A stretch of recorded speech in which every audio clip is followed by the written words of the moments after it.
수강생 여러분 안녕하세요. 국제 정책을 맡고 있는 고배입니다. 여러분들 저 시험 보시느라 고생하셨어요.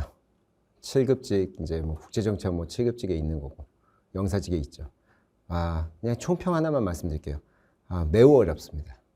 보면서 야 이렇게 나온다면 이거는 국제 정치학이 이 시험의 키 포인트가 되는 시험이 되겠구나, 과목이 되겠구나는 생각이 들더라고요. 일반적인 것보다 훨씬 어렵습니다. 그래서 정말 이 교재를 꼼꼼하게 보셨어도 어려울 것, 그걸 넘어서는 문제들이 많아서 심화 과정에서 훨씬 많은 내용들을 저 꼼꼼하게 챙겨드려야 되는구나 라는 이제 무거운 책임감과 뭐 약간의 뭐 죄송함도 느껴졌고, 그래서 야 이거는 저도 문제를 풀었는데 저도 선생인데 와 이건 잘 모르겠는 게 너무 많아요. 그래서 기억이 날 듯 말 듯, 기억이 날 듯 말 듯이 아니라 이거 어디서 봤는데 이거 뭐더라 이래요. 그래서 실제 수험생분들은 성적이 굉장히 많이 난이도가 거의 극상의 느낌이 든다라고 말씀드릴 수 있습니다. 뭐 정말 넓게 공부해야 되는 걸 알지만 이 정도가 나오면 정말 넓은 정도를 아니라 거의 어디까지 공부해야 될런지가 지금 걱정이 되는 수준까지 나왔네요. 하여튼 그래도 뭐 나한테 어려우면 딴 사람한테도 어려운 겁니다. 국제법보다 훨씬 어려운 형태로 나왔어요. 원래 국제정치학이 좀 그렇긴 해요. 한 25문제 중에 예전에 20문제 나올 때도 한 두세 문제는 늘 그런 식이었는데 25문제니까 한 대여섯 문제가 그래버리네요. 그래서 쉽지 않았을 것이다 라는 말씀을 드립니다. 고생하셨다는 말씀 드리면서 너무 좌절하지 마십시오. 다른 분들도 다 똑같을 거거라 기다려 보시는 게 좋아요. 문제를 풀어드리겠습니다. 보실게요. 국제정치학입니다. 빠르게 좀 풀죠. 1번부터 보시죠. 2024년 국제정치학 국가직 7급 해설입니다. 현실주의 국제정치 이론입니다. 이런 건 쉬워요. 이런 것만 나오면 참 좋죠. 옳지 않은 겁니다. 국가는 상대방의 국가의 의도를 정확히 파악하지 못하니까 안보 딜레마에 빠지는 거죠. 상대방의 무기가 어떤 공수이론 아니겠습니까? 에버라가 얘기하는 공수이론이에요. 뭐 이런 것들 때문에 이제 이런 얘기들 때문에 이제 체제적, 그래서 허츠나 저비스 같은 사람들이 체제적인 어떤 안보 딜레마가 발생한다 이런 얘기들이 나오는 거죠. 그래서 이거는 맞는 지문이죠. 국가의 개입은 질서나 평화를 유지에 필요해 있는 경우에 정당화될 수 있죠. 당연히 국가의 개입은 뭐 정당화될 수 있는 겁니다. 전쟁을 해서 막기 위해서는 당연히 가능하고 정당방위적 관점이니까요. 근데 국가는 함적 행위자죠. 그렇죠. 이게 세력 균형이 붕괴될 수도 있죠. 근데 복원될 수 있는 방법이 존재하지 않는다. 존재하죠. 다시 동맹 맺으면 됩니다. 아니면 보상을 이루어지거나 서로 간에, 아니면 완충지대를 만들거나, 아니면 협의해서 나눠 먹던지 분할 지배 같은 것도 하고. 19세기에 세력 균형 구조가 보통 이거 아니겠습니까? 전 세계를 나눠 먹었던 거. 특히 영국, 프랑스 이렇게 해서. 그래서 가능해요. 근데 이게 답이 4번인데 쉽게 고르셨는데 2번을 헷갈려 하실 수 있어요.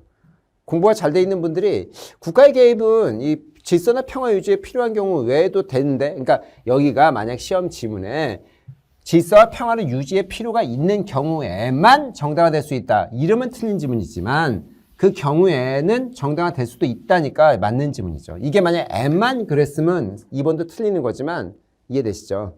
그래서 이게 혹시 2번 고르셨으면 좀 아쉬운 거죠. 2번 보실게요. 탈냉전 시대에 대해서 핵무기 군비 통제입니다. 협정이 아닌 것은 답은 1번이에요. 근데 저도 이 문제를 보다가 왜? 라는 생각이 갑자기 들다 맞지. 왜? 탈냉전이라는 것이 최소 못해도 1990년 이후 이렇게 봐야 되는 거니까. 그러면 이것도 핵무기 군비 통제 협정 맞아요. 그래서 아시겠지만 INF는 이 1987년에 레이건 대통령, 미국의 레이건 대통령하고 소련의, 그 당시 소련의 고르바초프 서기장이 같이 했던 거잖아요. 중거리 탄도미사일과 핵무기에 대한 폐기협정. 근데 이게 1987년이니까 이걸 묻는 거예요. 탈냉전. 여기에 숨겨져 있더라고요. 저도 순간 풀다가 뭐야 이거 다 맞는데 뭐야. 그랬더니 탈냉전. 약간 웃음이 확 터지더라고요. 탈냉전. 이해되시죠? 그래서 이 스타트 같은 것들은 90년대인데 이 스타트 1은 요건 1990년이고요. 이 스타트 2는 1993년에 보리스 옐친 그 당시 러시아 대통령 소련 망가지고 나서 그다음에 이제 미국의 그때 이제 들어서는 이제 클린턴 행정부가 맺었던 것이고 이 소트라는 게 이게 스타트 3이에요. 전략 공격 무기 감축 협의들의 스타트 3인데 이 소트를 제가 말씀 못 드렸던 것 같아. 이게 2007년에 이 오바마 행정부가 막 들어서기 전에 아마 이게 맺어질 겁니다. 부시 행정부하고 그렇게 해서. 근데 포괄적 핵실험 같으면 1996년에 있어서 그래서 이거는 뭐 그 당시에 이제 중국도 이 CTBT에 대해서 그러니까 저희 제휴하겠다 뭐 이런 식으로 얘기했던 것이 장점인 행정부가 미국의 눈치 보면서 CTBT에 대한 얘기도 나왔었다 뭐 이런 얘기들이 나오는 거죠. 답은 1번인데 다만 답은 이제 골랐는데 순간에까지 들어. 이거 다 맞는데 이러면서. 근데 소트 같은 거는 제가 말씀드린 적이 없어가지고 여러분이 어떤 뭐 혹시 소트 고르셨으면 조금 아쉬운데. 뭐 하여튼 저거는 속임수가 있는 문제입니다. 3번 보실게요. 유엔의 평화유지 활동에 대해서 옳은 것만 고릅니다. 우리나라는 2010년에 평화유지 활동에 대한 참여에 대한 법률을 제정했다. 그러면 예, 우리는 평화유지 활동에 대한 참여에 대한 법률을 가지고 있습니다. 네, 이 법을 만들었어요. 그래서 이 지문은 맞는 지문입니다. 근데 이 지문도 너무 지엽적이죠. 이거 제가 말씀드린 바가 이게 법이 있다는 얘기는 드린 것 같은데 이 연도를 정확히 말씀드린 적은 없어가지고 이게 어떤지 모르겠고 동티모르에 파견된 다산 부대가 최초다. 아니요, 틀려요. 동티모르는 그 뒤쪽이 1990년대 후반인데 인도네시아 뒤쪽에 있는 우리는 맨 처음에 간 게 원래 1990년 1년에 이라크 제1차 걸프 전쟁에 갔었어요. 제1차 걸프 전쟁에. 근데 이때는 아직 평화유지군이라 부르지 않고 다국적 군대로 와갔던 것이고 실제로 우리가 평화유지군 이름으로 간 건 1993년에 소말리아가 최초입니다. 소말리아에 이 상록수 부대가 갔어요. 이게 최초입니다. 그리고 이 동티모르에 간 것도 상록수 부대예요. 다산 부대는 나중입니다. 이라크, 아프가니스탄에 간 거예요. 2000년대에 아프가니스탄에 간 건데 이거는 뭐 이런 디테일을 몰라도 이게 평화유지군은 소말리아가 맨 처음이라는 건 제가 말씀드린 적이 있습니다. 이건 94년. 그래서 이건 틀린 지문. 근데 군사감시단이라는 게 있는데 우리나라도 뭐 정전협정단 이런 건데 특별 예산으로 운영됩니다. 근데 광범위한 평화유지의 정규 일반 예산에서 지원된다. 아니요. 예산이 별도예요. 그러니까 일반 예산 따로 있고요. 그 다음에 PKO 예산 따로 있습니다. 그래서 두 군데 분담금이 따로네요. 따로입니다. 별도예요. 그렇게 구성되어 있습니다. 평화강제라는 개념이 있는데 중립감시자주죠. 그래서 더 이상 이제 불가능한 그 분쟁 지역에서 강제적 수단 같은 것들을 회복하는 이런 것들이 가능하게 하자라는 얘기들이 나오는 겁니다. 이 인도적 개입 같은 개념들이거든요.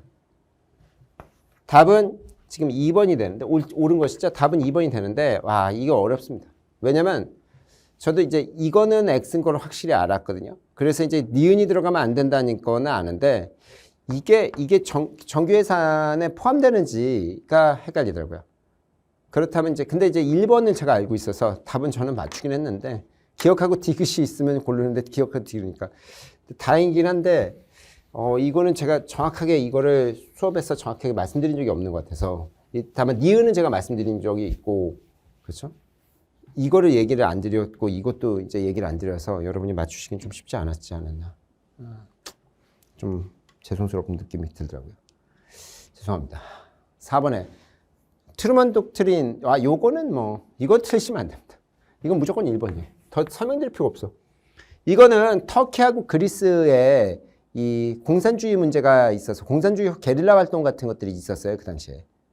그래서 그때 이제 터키하고 그리스가 지원해달라고 해서 트루먼 대통령이 1947년 3월 달에 국회에 가서 예산 받아야 돼서 얘기했던 거예요. 그래서 자유의 이 동지들을 구해야만 한다라는 얘기를 해서 대소련 봉쇄 정책이죠. 그래서 팽창을 막기 위한 봉쇄 정책이다. 보통 이걸 이렇게 부르고 동맹국에 대해서 어떻다? 지원해주겠다. 이때 이제 가장 대표적인 게 그리스하고 터키였던 겁니다. 여기서부터 시작했고 그래서 이제 여기가 나중에 이제 나토에 얘기 들어오고 뭐 이렇게 되는 거죠. 반군이 그렇죠. 여기 이제 공산주의 지원을 받고 있는 이런 게 있었어요. 여기 그리스 터키 지역에. 그래서 이걸 목표로 하는 겁니다. 답은 근데 뭐 정확히 1번입니다. 영국과 프랑스에서 아프리카 지역에서도 물론 공산주의 활동들이 있었던 건 맞지만 그게 뭐 영국과 프랑스 지역에서 꼭 게릴라 내전까지는 아니고 거의 독립운동으로 봐야 되는 거지. 영국과 저 당시에 이제 1940년대는 아직 영국과 프랑스가 아프리카 지역에 이 식민지를 갖고 있었는데 그 식민지들에 대해서 게릴라 활동들이 있었다고 얘기할 수는 있는데 그건 공산주의 게릴라라고 보기는 어렵고 그건 독립운동이었죠. 그 아프리카 국가들의. 그래서 영국에서는 그런 것도 많지 않았어요. 영국 지역에서는. 알제리 쪽에서 프랑스가 심했던 거지. 그래서 옳지 않은 건 1번이 확실합니다. 이거는 뭐 쉽게 맞출 수 있을 거고. 국가 간 경제통화. 이거 어려울 수 있으면서도 쉬울 수도 있고 이거 그때도 한 번은 우리 교재에 있었던 겁니다. 일단은 어떻게 되는 거냐면 우리 교재에도 있지만 1단계, 2단계 이렇게 써놨어요. 제가 자유무역협정 이게 FTA가 가장 낮은 단계입니다. 이 FTA가 낮은 단계로 넘어가면 관세동맹을 맺는 거예요. 그렇죠? 이런 관세동맹들이 있으면 다음에 이제 이 그러니까 이 시장이나 이런 걸 구성하게 되고요. 보통 이게 CU라고 부르죠. 커스텀 유니언이라고 하고 이건 CM이라고 해서 커먼. 커스텀 유니언 이건 커먼 마켓 이렇게 부르고요. 2단계가 나면 경제 통합이에요.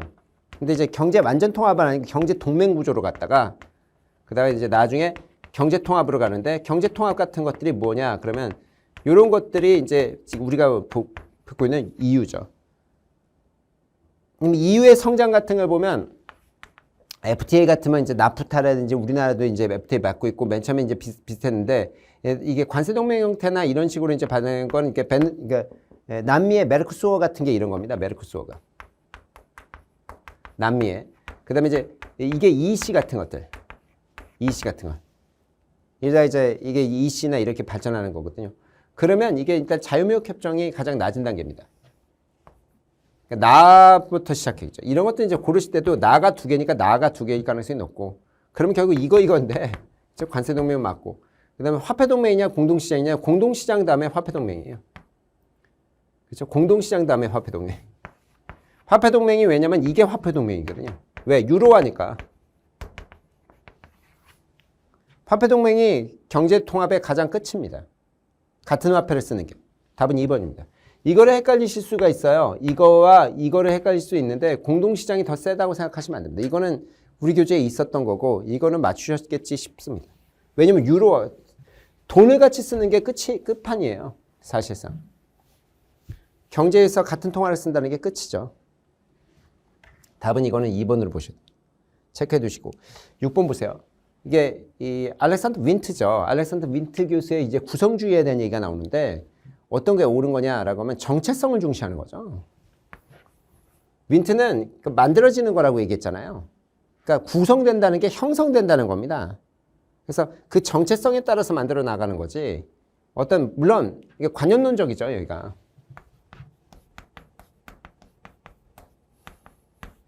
그러니까 경제적인 하부 구조가 뭐 만들어낸다는 구조주의랑 조금 달라요. 실증론이나 어떤 구조주의하고 조금 다른 겁니다. 구조가. 구조주의는 보통 가장 대표적인 게 세계체제론 같은 건데 뭐 그거 말고도 현실주의나 아니면 이제 자유주의 구조도 기본적으로 구조주의적 관점이죠. 근데 여기에서 관념적이라는 것은 정체성이 중요하다. 그럼 달라지지 않는다가 아니라 달라지는 거죠. 우리나라도 정체성이 많이 달라졌죠. 왜냐하면 우리나라도 못 살 때는 경제 개발해야 된다고 하고 막 공산주의 뭐 이런 거에 대해서 굉장히 막 알레르기 많은 거 하고 그랬는데 요즘은 그런 거 많이 아니죠. 대체로 확실히 달라졌죠. 미국은 영국의 핵무기와 북한의 핵무기를 자국의 안보에 동일시하지 않죠. 여기는 안전하다고 보고 여기는 불안하다고 보는 거 아닙니까?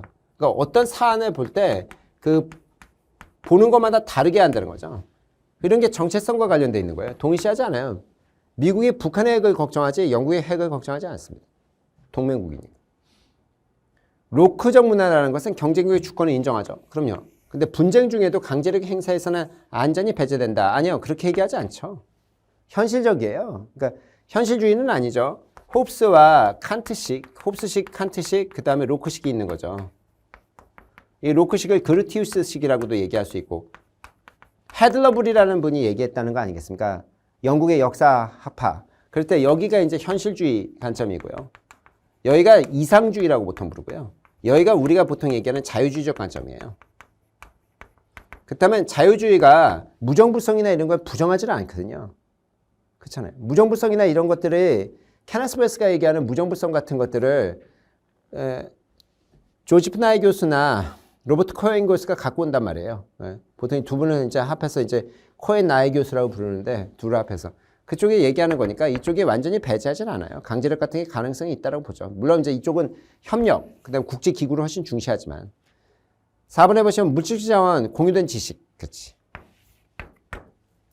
실질적인 행위 이런 거에 복합적 구조입니다. 근데 이제 이것 때문에 틀린 게 아니냐라고 생각하실 분도 있어요. 근데 아니죠. 이게 복합적이죠. 특히 지식 이런 것들을 중시하고 이런 것들이 물질적인 것들과 관련해서 어떻게 정체성을 형성시키냐라는 거죠. 답이 4번이 맞는데 만약에 여러분들 중에 이제 물질적인 게 아닌데 무조건 관념적인데 이렇게 너무 기계적으로 생각하시는 분들은 조금 아쉽죠. 근데 그렇게까지는 뭐 아니고 혹시 3번을 고르신 분들이 있으면 좀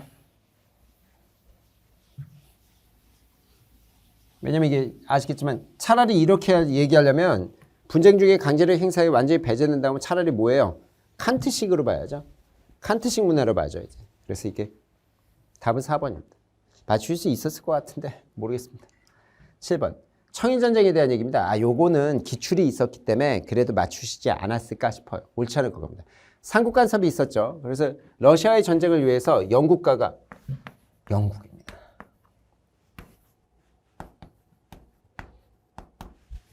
영국하고 제1차 영일동맹, 제2차 영일동맹 1902년 2차는 솔직히 얘기해서 널전쟁 준비하는 건 아니죠. 왜냐면 2차는 포스머스 강화 조약 이후에 그 이후에 이제 요건 이제 5년짜리였고 이거는 이제 방수동맹이고 방어 그다음에 여기는 공수동맹이었죠. 이건 10년짜리였고 근데 이거는 뭐 오래 가지도 못했어요. 끝에 이제 오래 끝나지도 못하고 제2차 영일동맹은 종료됐고 빠르게 종료됐죠. 그래서 이런 건데 요걸 얘기하는 거죠. 미국하고 맺었던 가스라타프타 조약은 포스머스 강화 조약에 앞서서 이루어졌던 일본의 가스라 그다음에 이제 미국의 태프트 국방장관인가요? 그게 다 해서 육군장관이었고 가스라가 아마 총리일 겁니다. 이렇게 해서 맺었던 건데 그건 이제 나중이죠. 그래서 여기는 답이 1번입니다. 청나라는 패배해가지고 타이완과 평화제도 여기를 뺏기죠. 그러니까 야오통도 뺏겼는데 요동도 뺏겼잖아요. 근데 이걸로 돌려줬으니까 그거에 대해서 이제 여기서 얘기 안 한 거고 동학농민운동이 일어났을 때 청일전쟁이 들어오죠. 왜냐면 이게 시모노세키 조약인데 이게 여기 나오죠. 이거 이전에 아시겠지만 갑신정변 다음에 텐진 조약 같은 거와 한성 조약이 맺어져 가지고 그에 따라서 이게 들어온다고 해서 같이 들어오게 됐던 거고 시모노세키 조약이 이제 이게 만들어진 건데 이 청일전쟁 이후에 조선의 독립을 인정하죠. 그래서 이제 조공전례를 폐지합니다. 맞는 지문이에요. 이것 때문에 약간 헷갈릴 수 있지만 기본적으로 이게 확실하고 이것도 맞는 지문입니다. 요거는 다 교재에 있는 거라서 어렵지 않게 맞추실 수 있을 거예요. 배상금도 2억 뭐 내놔야 됐었고 뭐 이렇게 여러 가지로 어려운 부점이 많았죠. 청나라가. 이런 거 조공전례 같은 게 없어서 여러분들이 저거에 이제 속으실 수는 있거나 막 고민하실 수 있는데 영국이 확실하니까요. 영국과 맺었기 때문에 러일 전쟁이 이길 수 있었던 겁니다. 발틱 함대가 먼 길을 넘어온다면 제가 전부 얘기 드렸으니까 맞추셨을 겁니다. 8번 왈저. 이분은 월저 또는 왈저라고 보통 부르는 분이에요. 제 심화 때 한번 이거는 말씀드렸던 건데 제가 이걸 힘줘서 얘기를 못해서 이분이 이제 보통 어떤 얘기를 하냐면 복합적 평등론이라는 걸 얘기하는 분인데 복합평등론이라는 얘기는 뭐냐면 이 사람 이제 보통 가장 유명한 철학적 관점에서 이제 정의론 관점이 있습니다. 마이클 샌드 교수 말고 아시겠지만 이제 존 롤스 교수의 정의론이라는 관점이 있거든요. 자유주의적 관점에서 이제 완전 계량학적으로 경제학적으로 해서 이게 어떻게 해서 이제 권력이라고 해야 될까요? 하여튼 뭐 사회적인 어떤 분배가 이루어져야 되느냐 뭐 이런 것들을 정의론 얘기하신 분인데 배분적 정의에 대한 얘기를. 근데 그거에 대해서 왈저가 그런 식으로만 생각할 게 아니다. 라고 해서 이제 복합평등론이라는 걸 주장하신 분이에요. 근데 이분이 이것뿐만 아니라 정당한 전쟁과 부정당한 전쟁 뭐 이런 거 이런 just war 근데 unjust war 이런 거하고 전쟁을 논한다 뭐 이런 책들을 써서 전쟁에 대한 얘기를 많이 해요. 그래서 정당화될 수 있는 전쟁이라는 게 뭐냐 이런 얘기하는데 이게 게릴라 뭐 이런 게 많잖아요. 이분이 얘기한 게 게릴라 같은 게 많으니까 전투원과 비전투원을 나눌 수가 없어요. 구분할 수가 없는 시대에 왔다는 거예요. 그래서 이 정당한 전쟁이 뭔지를 쉽게 파악하기 어렵다. 그래서 대량학살 사건이 터지는 이런 장면에서 이게 이제 나타난다고 보는데 옳지 않아. 이분이 그래서 뭐라는 얘기하냐면 시한폭탄 실험 같은 게 있는데 요분이 그러니까 얘기한 건 아니고 이제 다른 학자들이 얘기했던 걸 이제 갖고 여기에서 이제 설명합니다. 그러니까 어떤 축구장에 시한폭탄을 설치해 놓고 그래서 제가 이거를 저기 심한테 말씀드렸는데 터트리겠다고 하면 테러범을 고문해야 되느냐 말아야 되냐 그런 극박한 문제가 생긴다면 그때는 정당해지는 겁니다. 수단이 정당해지는 거예요. 대량학살 사살 그러니까 보실게요. 옳지 않은 건데 대량학살의 위험을 받고 있는 국민을 탈출시킬 필요가 있을 때 인정되는 겁니다. 정당화되는 거예요. 테러범이 지금 그 뭡니까 축구장을 터트리겠다. 야 거기에 2, 3만 명이 있다. 그렇다면 어떻다? 이 테러범을 고문할 수밖에 없는 정당한 사유가 발생한다. 이렇게 되는 거죠. 대표성을 증명한 분리독립운동가의 분리독립운동을 지원할 필요가 있다라는데 요거는 이제 분리독립운동가가 있다면 그것도 역시 자기들이 도와줄 수만 있다면 도와줘야 될 필요성이 발생할 수 있다 이렇게 봅니다. 왜냐면 이게 대표성이 증명했다는 게 그 사람들이 원한다는 게 확고하다면 그러면 그건 정당해질 수 있다. 근데 이 부분에 아마 이제 이거는 이해가 되시는데 이게 이제 제가 말씀드린 적도 없고 영토적 존엄성이나 정책 주권에 대한 급박하고 그렇죠. 급박하고 위박 그러니까 임박하고 위박이랬는데 자꾸 위급한 경우들이 가능한 거거든요. 이것도 얘기가 되는데 4번에 정치 경제에 대해 변화시키기 위해 개입할 때 안 되죠. 이런 건 안 됩니다. 체제 변화를 위한 전쟁은 안 돼요. 그거는 그 나라에 알아서 결정하는 문제지 외부에서 체제 변화를 위해서 힘을 쓸 수는 없습니다. 내정 간섭 문제가 발생할 수 있습니다. 근데 아마 이거 맞추시기가 너무 어려웠을 거예요. 우리 교재에도 안 써 있는데. 근데 그때 아마 제가 그 심화 때도 이거를 중심으로 설명드렸지 이 얘기를 잘 말씀 못 드려서 아마 어렵더라고요. 저는 다행히 여기까지는 맞출 수 있었습니다. 이거 이제 내용은 좀 알고 있어서 너만 알면 어떡하냐 선생님 너만 알면 어떡하냐 우리한테 가르쳐줘야지. 그러게요.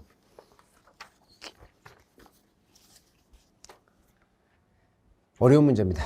전체적으로 이게 뭐 자주 나왔던 얘기가 아니라서 좀 아쉬운 부분이 있는 문제입니다. 9번 보실게요. 외교정책에 대한 겁니다. 옳은 거. 이거는 맞출 수 있었을 거예요.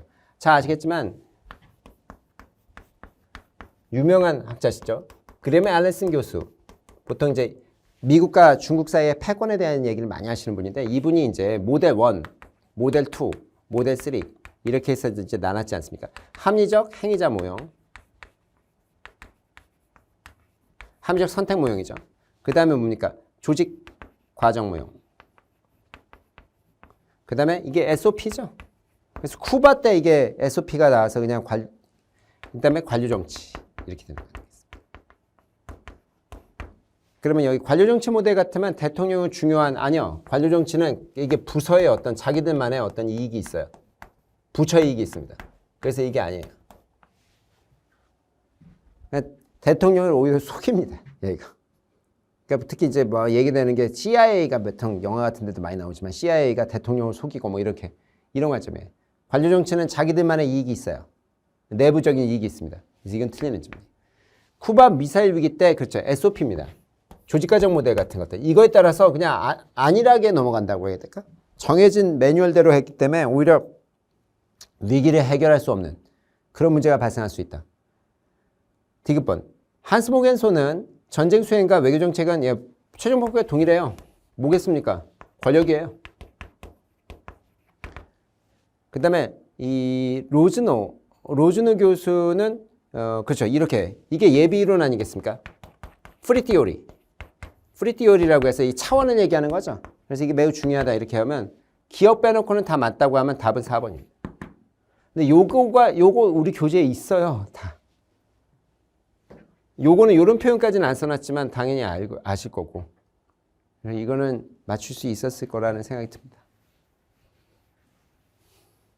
쿠바 미사일 위기도 SOP에 따라서 조직과정 모형으로 된다는 것도 제가 말씀을 드렸었는데 너무 힘을 줘서 설명드리진 않았어요. 여러분이 놓쳤으면 좀 아쉬운데 뭐 어쨌든 말씀드렸고. 10번.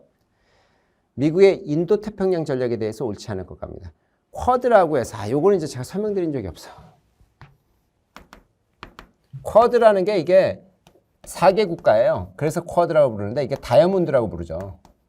그러니까 중국을 압박하는 구조거든요. 뭐 그렇게 아니라고 얘기하지만 그래서 어떻게 되냐면 미국하고요. 그다음에 일본하고요. 호주하고 그다음에 인도 이렇게 해서 압박하는 거예요, 이걸. 이게 인도 태평양 전략이라고 부르는 거죠. 이것 때문에 이제 중국이 1대1로라는 거거든요.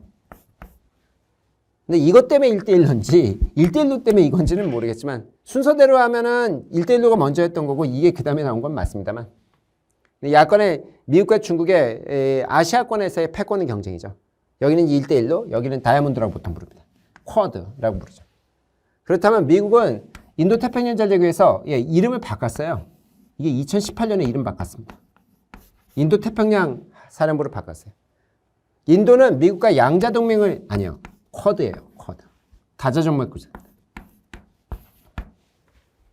쿼드에 대한 걸 제가 설명 안 드려서 좀 어려웠을 텐데 다만 이 지문 자체를 전체로 봤을 때 이게 틀렸다는 거를 고르실 수 있었어요. 왜냐면 이게 지금 쿼드라는 게 4개국인데 인도가 당연히 양자가 아니라 다자조약 형태로 하겠죠. 양자조약 형태로 하면은 중국을 좀 자극할 수 있어서 근데 이것도 어렵죠. 이것도 이게 뭐 시사적인 형태라서 충분히 나올 수 있는데 이것도 뭐 안 들어보셨으면 힘들 수밖에 없는 문제. 그 다음에 이제 국제통화죠. 국제통화도 이게 문제가 어렵게 나왔더라고요. 쉬운 듯 하면서 어렵습니다. 보실게요. 옳지 않은 겁니다. 옳지 않은 거를 고르라는 건데 미국과 일본은 2016년에 설립한 아시아 인프라은행에 참여하지 않았죠. 예, 요거는 제가 설명을 드렸어요. 아시아 인프라은행이라고 해서 AIIB, 그죠? 아시아 뭔가 인더스트럭션이 걸 겁니다. 그 다음에 인더스트럭처, 그 다음에 인베스트 뱅크인데 여기가 이제 중국이 주도해서 하고 우리가 창립 멤버예요. 한국이 창립 멤버라서 우리가 좀 약간 미국한테 약간 찍혔었다고 제가 설명드렸었고.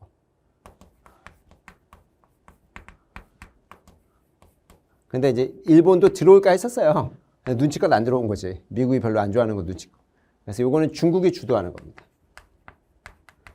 왜냐면 미국은 뭘 주도하냐면 IMF를 주도하죠. IMF와 IBR 들어가는 겁니다, 여기는. IBR도 월드뱅크죠. 근데 이거에 대해서 대항하는 게 이거죠. 그 금융패권 전쟁이에요. 맞는 질문입니다.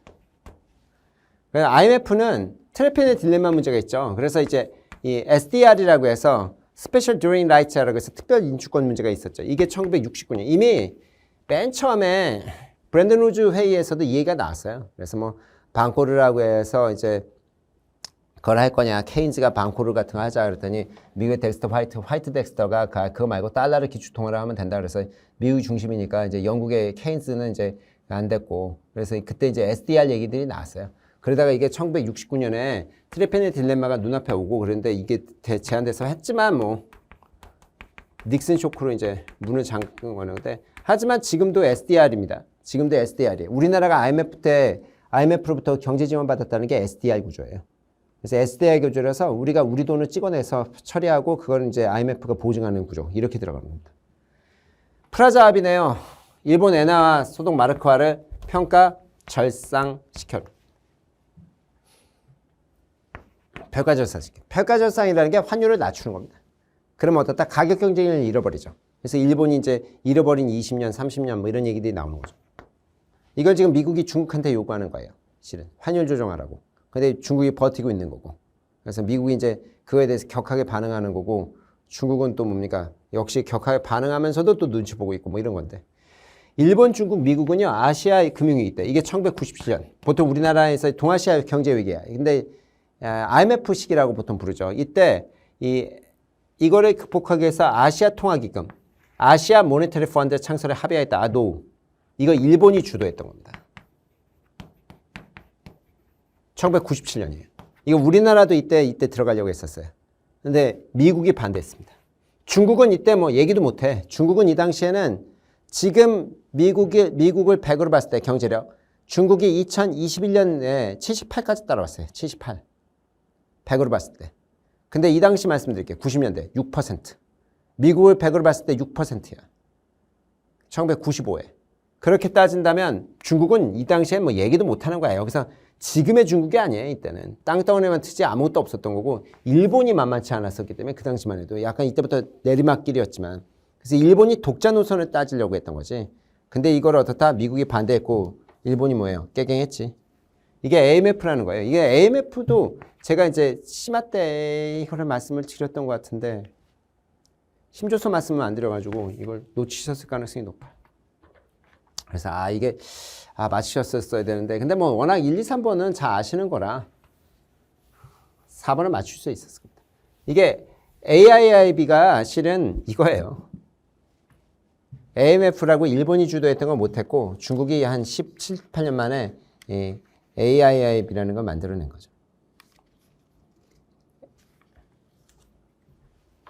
그때 만약 일본이 AMF를 만들었으면 어떻게 될지 모르겠습니다. 12번 보실게요. 국제기구와 국제제도에 대해서 설명으로 옳은 것입니다. 요건 조금 비교적 쉬운 문제입니다. 보실게요. 현실주의는 힘의 우위죠. 강대국입니다. 맞는지 모릅니다. 구성주의는 뭐 아까 보신 거 있잖아요. 웬트. 그럼 뭡니까? 국가 간의 상호작용. 국제제도. 그러니까 국제제도나 국제기구를 어떻게 보냐? 그러면 현실주의는 뭡니까? 강대국이 주도하는 거일 뿐이지 뭐 별거 없다. 여기는 정체성이죠. 정책성의 관점에서 만들어지는 거다. 그럼 그 이익의 구현체다. 이렇게 볼 수 있죠. 자유주의는 완전한 자율성을 바탕으로 해서 국가 간 갈등을 하고 상호협력을 끌어낸다. 근데 이게 문제예요. 완전한 자율성을 바탕. 글쎄. 과연 완전한 자율성을 갖고 있느냐. 그렇게 얘기하기 좀 어려울 수 있습니다. 왜냐하면 자유주의도 무정부성을 얘기하기 때문에 국가의 어떤 얘기. 왜냐하면 아시겠지만 이 어네스트 하스 같은 분은 뭐라고 얘기해요?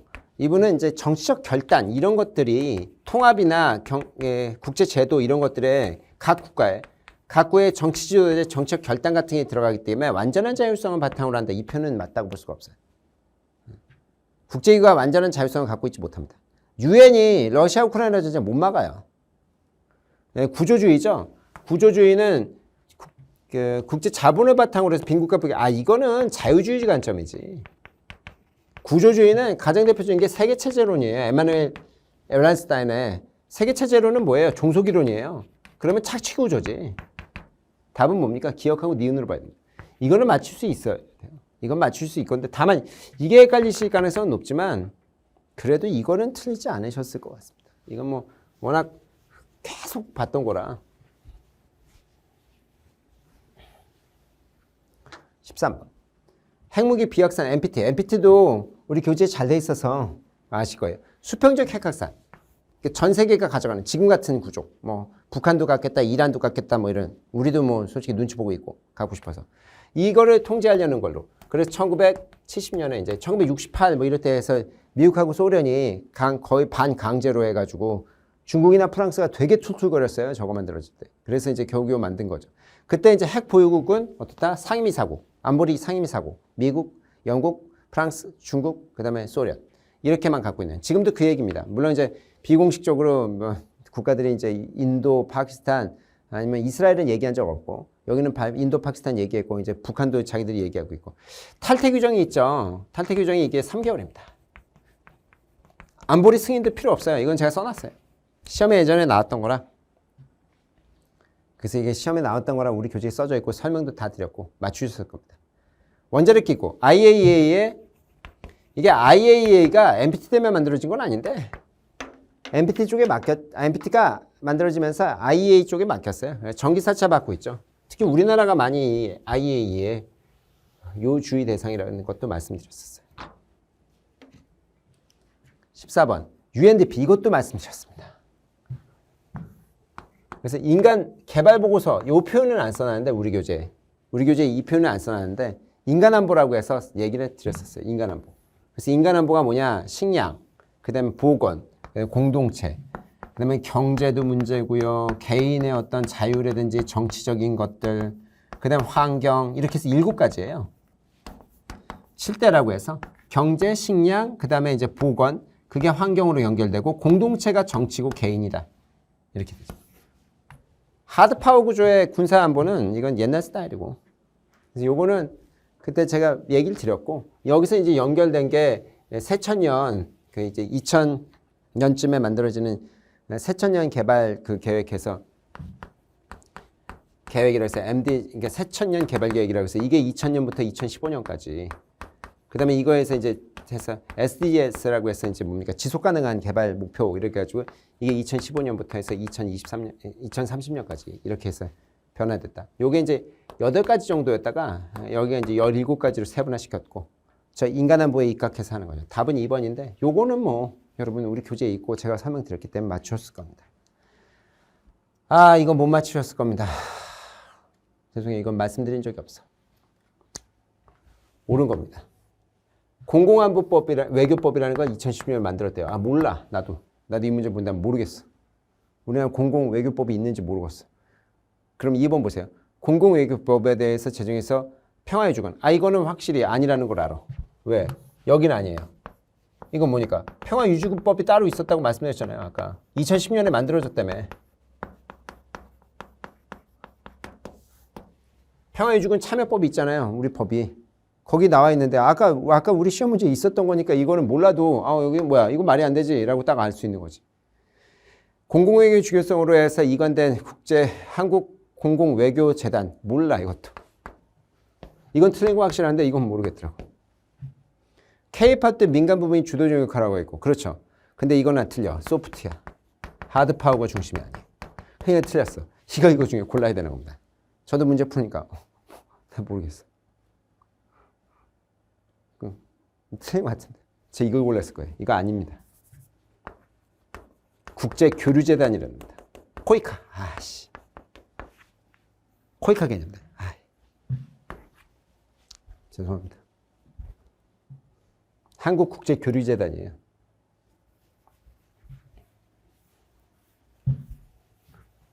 아, 이건 너무 어렵더라고요. 하지만 2번, 4번은 안 찍으셨을 겁니다, 여러분. 다만 이제 1번과 3번은 모르는 거죠. 죄송합니다. 제가 조금 더 이거는 심화 때도 말씀 못 드렸습니다. 죄송합니다. 16번 칸트입니다. 영구평화는 이건 좀 다행입니다. 이건 맞출 수 있어요. 국제법 이념에서 상호 독립적인 수많은 국가로 분리를. 근데 이 표현을 일단은 보시면 이건 책이 없는데 이런 생각이 드셨을 거예요. 근데 이거는 확실하지. 비밀조약은 기본적으로 인정하지 않는다고 있겠어요. 이거는 임시적인 휴전조약에 불과하기 때문에 이걸 가지고 분쟁을 막아낼 수가 없고 오히려 분쟁이 발생한다고 본 게 칸트입니다. 이거는 비밀조약은 안 된다는 거는 이게 확정이 아니라 예비조약에 있어요. 그 다음에 모든 시민은 다른 나라의 방문 권한을 갖고 있죠. 이것도 제가 써놨습니다. 이게 확정조약이죠. 근데 체류에 대한 건 없습니다. 근데 이 문제도 어려워. 솔직히. 이게 쉽다고 얘기하면 안 돼. 보실게요. 우호적 평화를 위해서 하면 국제연맹 같은 것들이 만들어진다. 이거는 뭐 아실 수 있는데 여기와 여기가 이제 헷갈리셨을 거고 저는 이제 요거는 알고 여기가 이제 방문 권리가 있다는 건 알아요. 전 세계가 이제 같이 평화적이면 왔다리 갔다리 한다는 거. 근데 체류 권리가 있는지에 대해서 잘 모르겠더라고요. 근데 상호 독립적 분리된 국가다. 이거는 맞다고요. 그래서 답은 3번이 확실해서 저도 꼭 찍었는데 왜 상호 독립적 국가로 분리되어 있냐고 얘기하냐면 그때 우리 이제 예비조항이 이렇게 나와요. 예비조항에 각국이 왕조에 의해서 그거를 상속되거나 소유되면 안 된다고 얘기해요. 민족 개념이라고 해야 될까요? 각국의 그 대표성이 있는 기관에 의해서 공화정이 만들어져야 된다는 것 자체가 상호 독립적 국가들로 이루어지는 주권 국가를 얘기하는 거예요. 그래서 이게 맞는 지문입니다. 근데 이 지문은 아마 여러분이 수험에서 만나셨을 때는 이게 굉장히 어렵게 느껴졌을 가능성이 있어요. 그래서 맞추기 어려웠을 것이다. 써져 있긴 한데 이 표현을 제가 우리 교재에 써놓은 적은 없고 요거하고 요건 있고요. 요것도 이제 방문 권한이 있다는 건 써져 있어요. 근데 막 그것도 이제 보셔야 되는데 라고 하면서 확정조항 같은 것 좀 외워놓으셔야 됩니다. 이렇게 했는데 어떠셨는지 모르겠습니다. 이것도. 17번. 지속 가능한 요거는 저희 교재가 정확히 써놔서 그래서 개도국이나 선진국 모두 참여하는 겁니다. 모두가 다 하는 거고 2016년부터 오케이. 근데 이게 아닙니다. 2030년까지예요.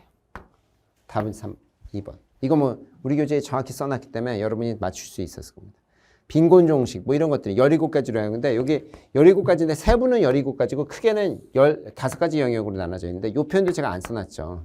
근데 너무 여기가 틀렸기 때문에 2030년까지거든요. 너무 틀렸기 때문에 확고하게 맞출 수 있었을 겁니다.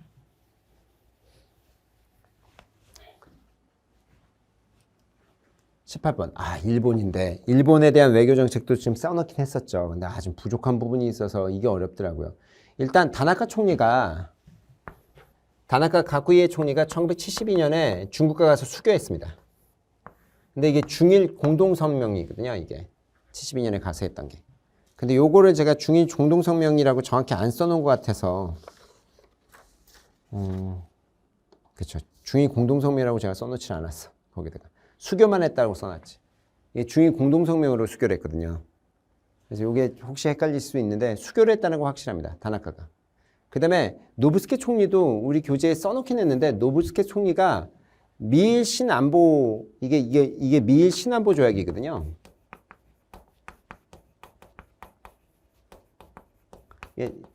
이게 이제 90년대 걸 제가 중심으로 말씀드렸지 신안보 조약에 대한 얘기가 없어가지고 이거를 맞출 수는 있는지 모르겠네.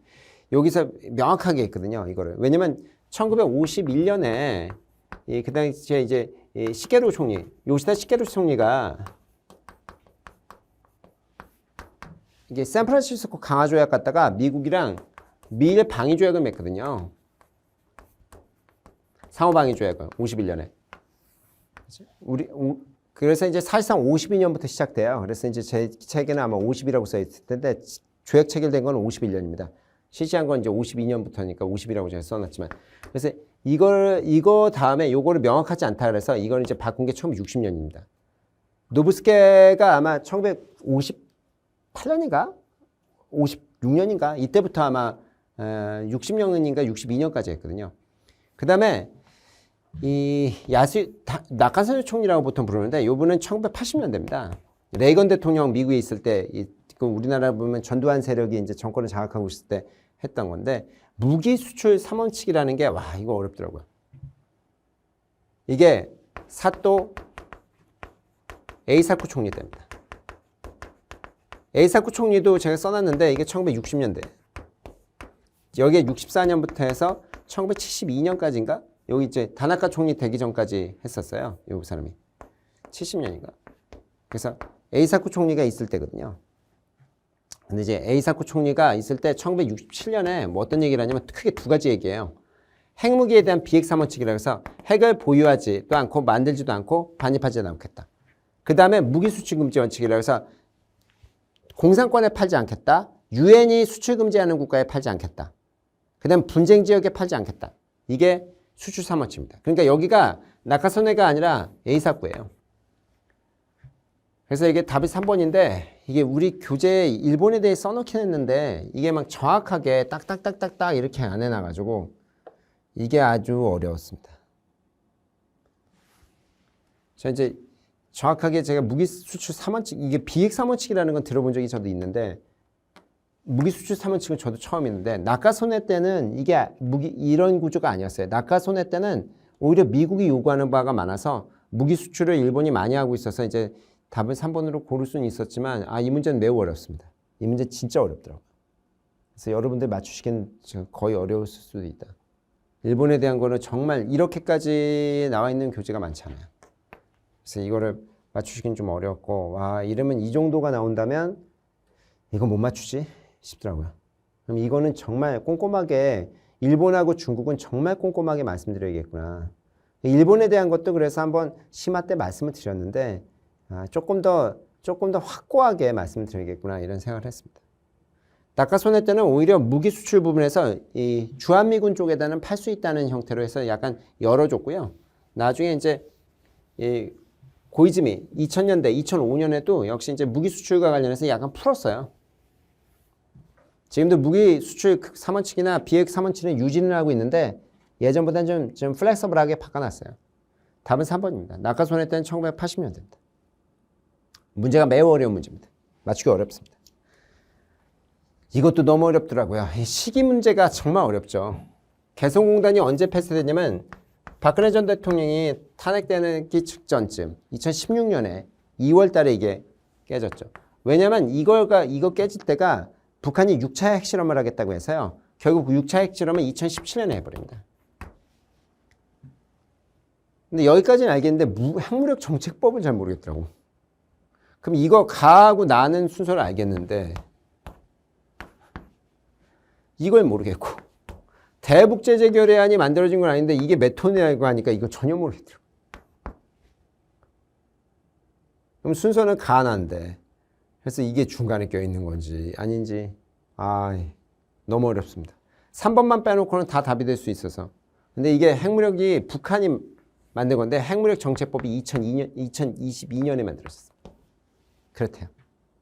나중에 알게 됐지. 전 이거 찍었어요. 틀렸지 당연히. 이게 내가 모르겠더라고. 근데 이게 저는 이렇게 봤어요. 이거 그래서 이게 발생했다고 생각했어. 그래서 가나라 순으로 가야 된다고 생각했어. 가나라 순이라고 생각한다면 이게 제가 어떻게 되냐면 혹시 이게 아닌가? 뭐 이건가? 이렇게 해서 이거겠구나. 가나라 순서여야 되니까. 답 2번입니다. 나 이제 이게 있으니까 이게 있었겠지 이렇게 생각했다고요. 그랬더니 이게 2010년 이게 초에 3월인가 있었어요.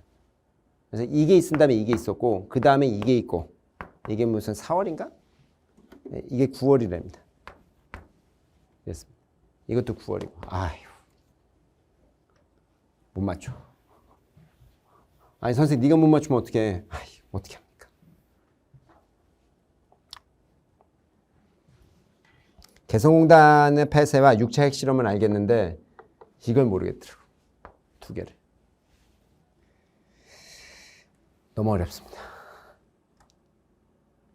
언제나 시기 묻는 문제는 어려워요. 국제사회 인권동의 한번 보실게요. 옳은 것. 요걸 맞췄습니다. 웃으면 안 되는데. 인권법은요, 이게 2004년에 만들어지고 미국이 먼저 만들어요. 그래서 여기가 만들고 우리나라가 진짜 늦게 만듭니다. 한참 우리가 싸웠어요. 이거 만드냐 마느냐 그래서. 이건 제가 알고 있었어요. 미국이 먼저 만들고요. 우리나라가 되게 뒤늦게 만들어요. 근데 이걸 제가 설명드린 적이 없을 거야. 보실게요. 2번 보세요. 이거는 확실히 틀려요.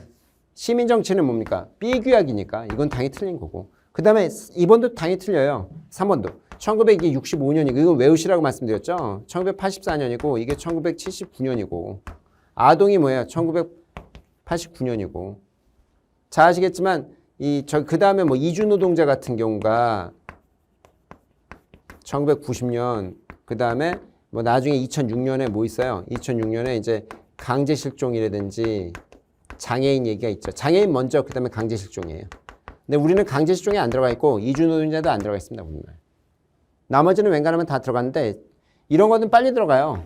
그러니까 A규약, B규약은 여기 나오지만 우리나라는 1991년에 UN 위원회에 가입한 다음에 인종. 근데 정확하게 A규약, B규약은 우리가 언제 들어갔냐면 1990년에 들어갑니다. 그러니까 벌써 그 부분이 약간, 그러니까 이건 틀렸고 그 부분이 약간 이상한데 그 이후에 들어갔다는 거죠. 아니요, 이거 빨리 들어가요, 생각보다. 이거 몇 년에 들어가지? 1970년에 들어가나? 79년에 들어가나? 그렇고 이것도 1984년에 들어가나 뭐 이래요. 그래서 이거는 빨리 들어가요. 난민주의 협약 같은 것도 굉장히 빨리 들어갔어요. 그때 만들어지자마자 들어갔어요. 6.25 전쟁 때. 그래서 이거는 답이 1번입니다. 근데 이 문제도 어렵습니다. 문제가 쉬운 문제는 아니에요. 전혀.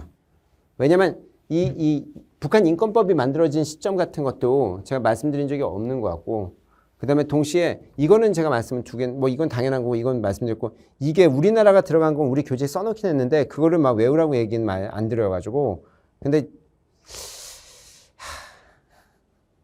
어렵더라고요. 쉽지 않습니다. 민족공동체 통일 방안.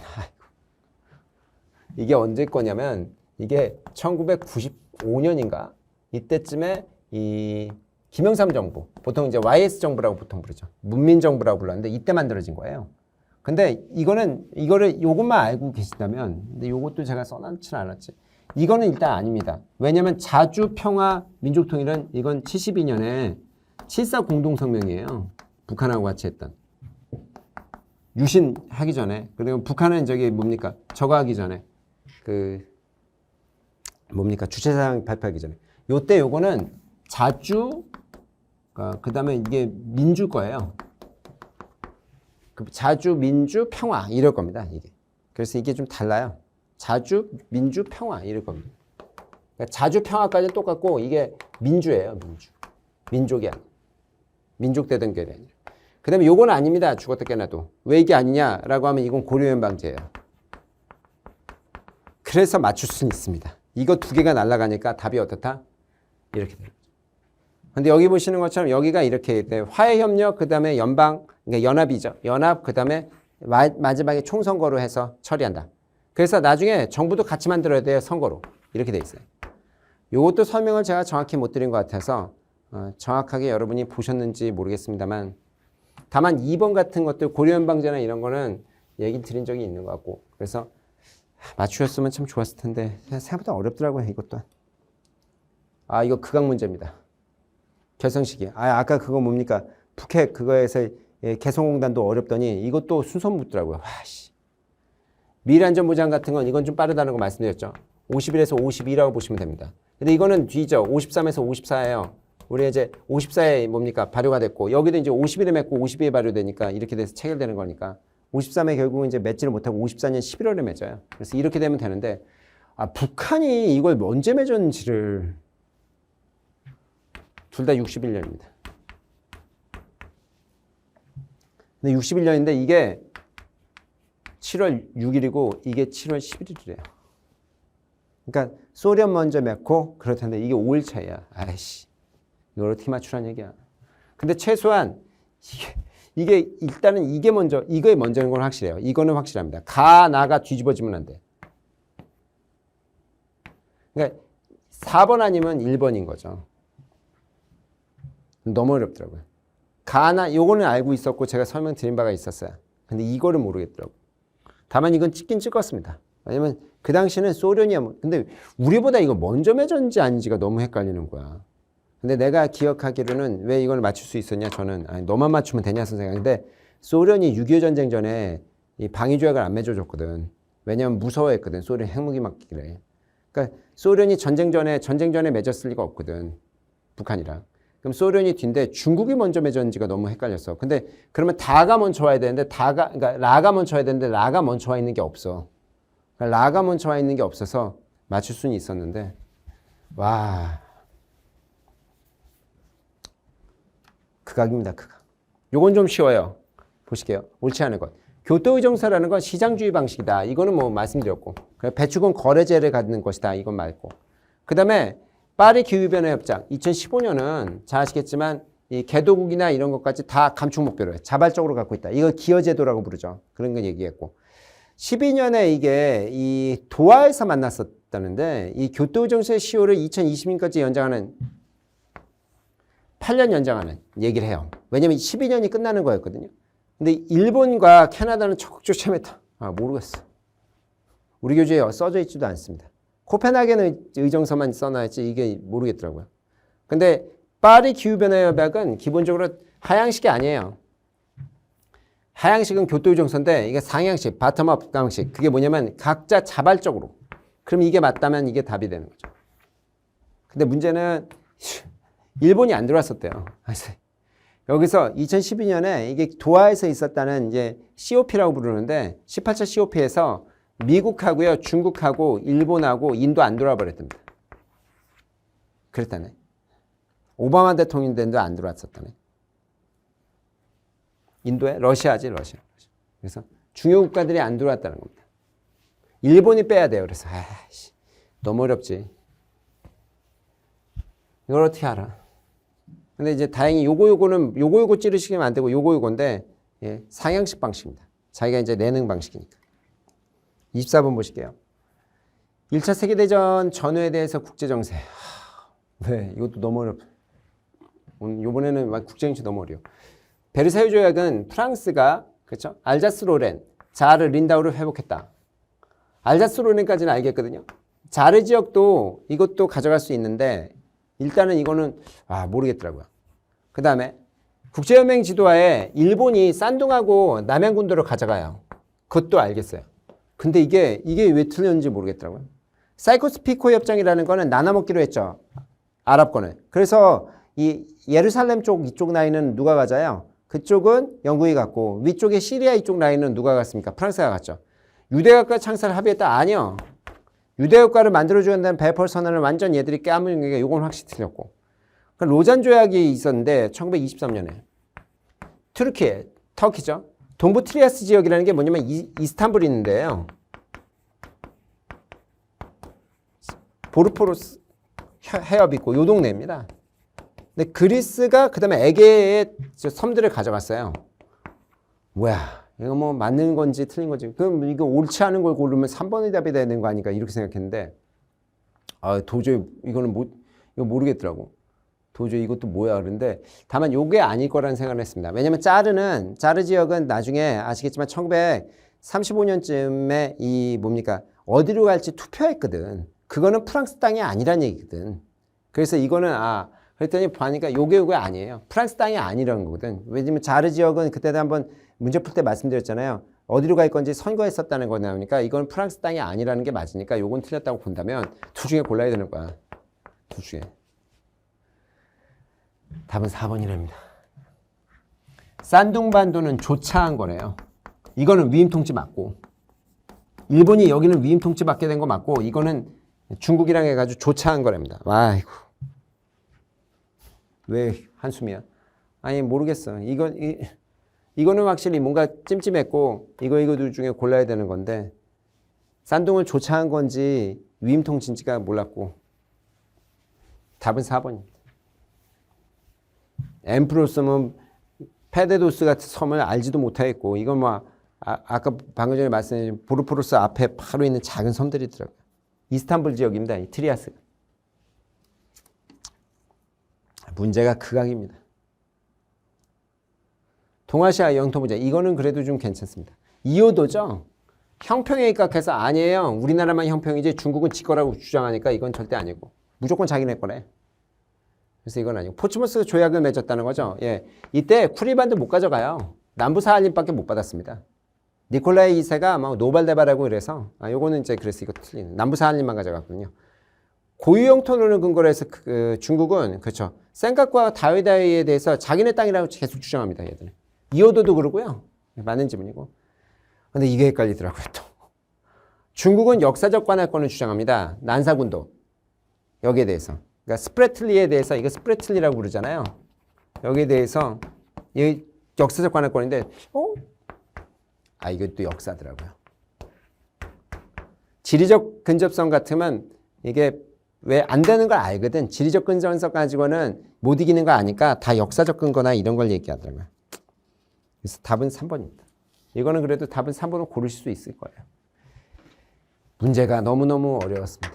솔직히 여기서 제가 풀어도 저도 이거 풀었지만 한 4개 틀렸나? 선생님 네가 틀리면 어떡해? 아니 나도 진짜 저기 뭡니까? 아까 시간 순서 배열하는 거는 도저히 맞추기가 어렵더라고요. 그래서 여러분들이 이거를 틀리셨다 하더라도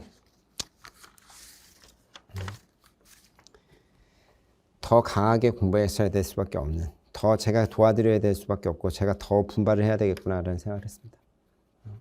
좀 더 이제 국제정치학이 진짜 앞으로 이 시험에 있어서 가장 어려운 과목으로서 등극하는 것 같아요. 그래서 정말 방대하게 설명을 드릴 수밖에 없다. 보통 제가 국제법을 진짜 깨알같이 말씀드리는데 이제는 국제정치학을 깨알같이 설명드릴 수밖에 없겠구나라는 생각을 했습니다. 최대한 도와드릴 수 있도록 노력을 해야 되겠다라는 생각을 합니다. 여러분들도 뭐 하여튼 많이 어려우셨기 때문에 많이 틀리신 분도 있겠지만 너무 상심하지 마시고 기다려 보시고 다른 분도 많이 틀렸을 거예요. 그래서 그럴 거고 제가 도와드릴 때는 조금 더 강력하게 도와드릴 수 있도록 노력을 하겠다라는 자기 반성을 좀 했습니다.